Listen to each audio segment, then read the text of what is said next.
मोदी नीतीश की मुलाकात, चिराग पर होगी बात। तेजस्वी ने चल दिया डोमिसाइल वाला दांव, जीत पाएंगे चुनाव।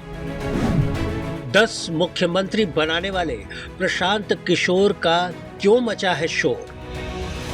बिहार में चुनाव की तारीखों का ऐलान भले ही नहीं हुआ है, लेकिन पार्टियां फुल चुनावी मोड में हैं। किसी फिल्म या वेब सीरीज की तर्ज पर इसमें एक्शन, ड्रामा, शानदार और जानदार डायलॉग्स के साथ साथ पंच भी हैं। बात सबसे पहले एक्शन की। तो एक्शन में बीजेपी, नीतीश कुमार, तेजस्वी और जनसुराज के मुखिया प्रशांत कुमार सभी हैं। नीतीश कुमार जहां दिल्ली में हैं, 2 दिन के लिए इसमें वो नीति आयोग की बैठक में पहुंचे, फिर एनडीए की बैठक में शामिल होकर बिहार के विकास और आने वाले चुनाव की रणनीति बीजेपी के साथ तय कर रहे हैं।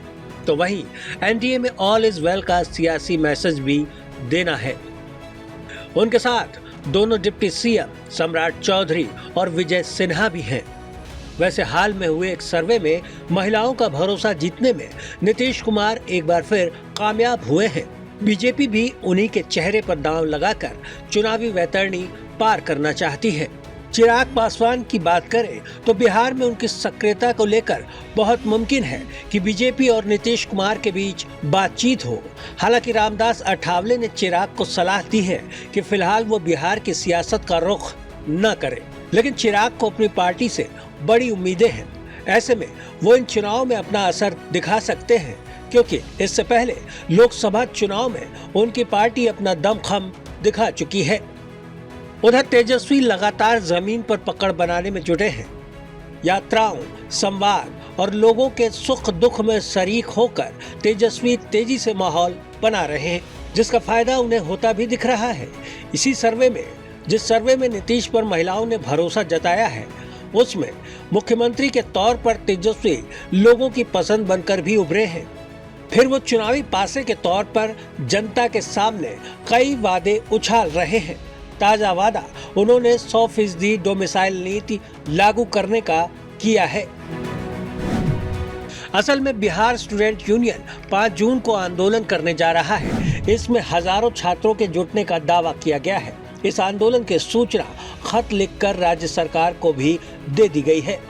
तेजस्वी ने इसे लेकर एक्स पर पोस्ट करते हुए ऐलान किया कि उनकी सरकार बनने की सूरत में राज्य में 100% डोमिसाइल नीति को लागू किया जाएगा।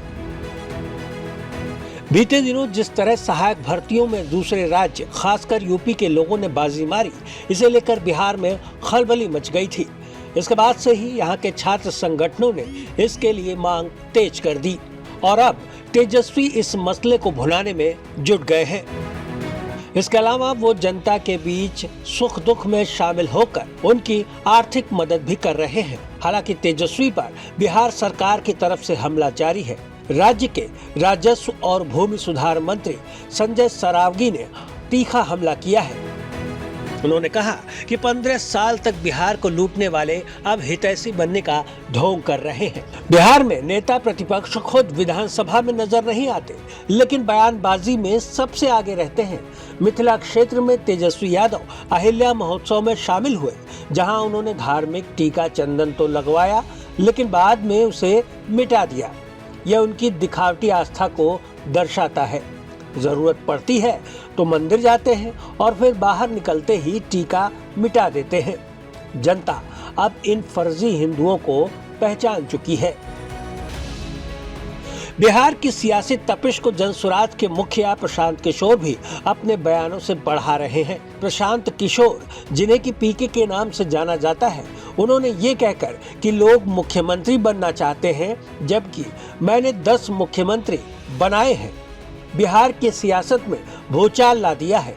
उन्होंने ये साफ किया कि वो मुख्यमंत्री नहीं बनना चाहते, बल्कि अपने सपनों का एक ऐसा बिहार बनाना चाहते हैं जहां पंजाब और हरियाणा से आकर लोग काम करें। हालांकि पीके के बयान पर बीजेपी, जेडीयू और आरजेडी सभी ने हमला बोल दिया। बीजेपी ने तो पूछ ही लिया, खुद क्यों नहीं सीएम बन गए, जबकि जेडीयू पैसे लेकर टिकट बेचने का आरोप पीके पर लगा रही है। वहीं आरजेडी ने जनसुराज को वोट कटवा पार्टी ही करार दे दिया है। बहरहाल बिहार में चुनाव का ये सियासी रंग अभी और चढ़ने वाला है। और यकीन मानिए जितना ही ये गाढ़ा होगा उतना ही दिलचस्प भी।